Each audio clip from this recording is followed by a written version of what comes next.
इस वक्त इस्लामाबाद सिफारती सरगर्मियों का मरकज बना हुआ है। कश्मीर के मामले पर दोस्त ममालिक मुतहर्रिक दिखाई दे रहे हैं। आज अहम दोस्त ममालिक सऊदी अरब और मुत्तहदा अरब अमारात के वज़ीर ख़ारजा एक साथ पाकिस्तान आए। अहम मुलाकातें की। चीन के वज़ीर ख़ारजा हफ्ते को पाकिस्तान का दौरा करेंगे। अहम बात यह है कि उन्होंने 9 और 10 सितंबर को भारत का भी दौरा करना था, लेकिन उन्होंने ये दौरा मनसूख कर दिया है। ये दौरे ऐसे वक्त में हो रहे हैं जब भारत और पाकिस्तान के दरमियान कश्मीर के मामले पर कशीदगी है और खबरें सामने आ रही हैं कि दोस्त ममालिक ये कशीदगी कम कराने के लिए मुतहर्रिक हैं, जबकि कल वाज़ेह तौर पर पाकिस्तान का मौक़िफ़ सामने आया था कि इस माहौल में भारत से बात नहीं हो सकती। वज़ीर आज़म इमरान खान का सऊदी वली अहद से रब्ता हुआ।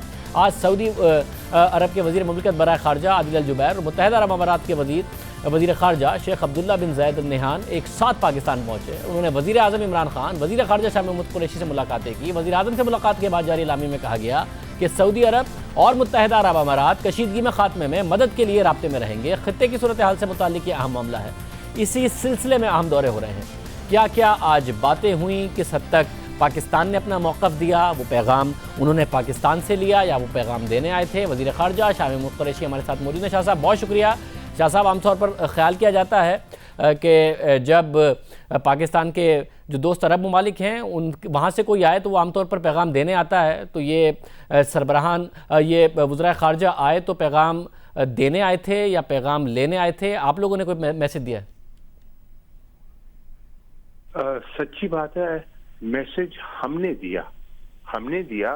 वो तो सुनने के लिए आए थे और जानना चाहते थे कि पाकिस्तान का मौक़िफ़ क्या है और सारी सूरत हाल पर का जायजा लेने आए थे। तो नशिस्त हुई दफ्तर ख़ारजा में, डिटेल नशिस्त हुई। मैंने सारी सूरत हाल उनके सामने रखी। हमारी सोच क्या थी, हम चाहते क्या थे, इनका रवैया क्या हुआ, 5 अगस्त के बाद सूरत हाल में तब्दीली क्या आई और मुस्तकबिल में हम क्या देख रहे हैं। तो मैंने उनसे अर्ज किया, सारा बताया। वज़ीर आज़म से उनकी मुलाकात हुई और फिर वो आर्मी चीफ से भी मिले और फिर उनके बाद वो उन्हें रवाना होना था। कोई यकीन दहानी कराई गई उनकी तरफ से, क्योंकि ज़ाहिर है ये तनकीद होती रही है कि वो भारत के बड़ा करीब हैं। इस पूरे कश्मीर के वाक़े के बाद भी मुत्तहदा अरब अमारात की तरफ से नरेंद्र मोदी को नवाजा गया, वज़ीर आज़म मोदी को, तो ये ख्याल किया जाता रहा कि वो बड़ा करीब है। ख़ुद वज़ीर आज़म ने अपनी तकरीर में कहा कि जो मुसलमान ममालिक इस वक्त साथ नहीं दे रहे वो भी एक दिन साथ देंगे। वाज़ेह तौर पर उनका इशारा भी इसी तरफ नज़र आ रहा था। तो कोई यकीन दहानी उन्होंने कराई है कि आने वाले दिनों में इस एक इशू पर वो साथ देंगे आपका मौक़िफ़ सुनने के बाद?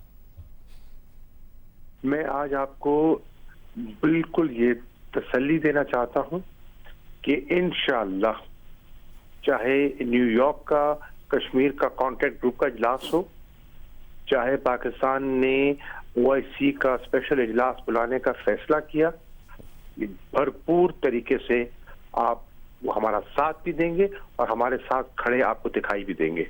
मगर शाह साहब, अभी ज़्यादा दूर की बात नहीं है। जब सुषमा स्वराज साहिबा को OIC में बुलाया गया तो पाकिस्तान ने एतराज़ किया। पाकिस्तान ने कहा वो आएंगी तो हम नहीं आएंगे, हम नहीं गए। सुषमा स्वराज साहिबा वहाँ गई, तकरीर भी की, ज़बरदस्त तरीके से उनको वहाँ पर रिसेप्शन मिला। फिर कश्मीर का वाक़या हो गया तो नरेंद्र मोदी को भी जिस तरीके से ज़बरदस्त तरीके से हमने देखा नवाजा गया, तो उनके क़ुर्बत है, उनके ताल्लुकात हैं, मुआशी ताल्लुकात हैं। तो वो आपको लगता है कि अब कश्मीर के हवाले से कम वो रवैया बदला हुआ नजर आएगा?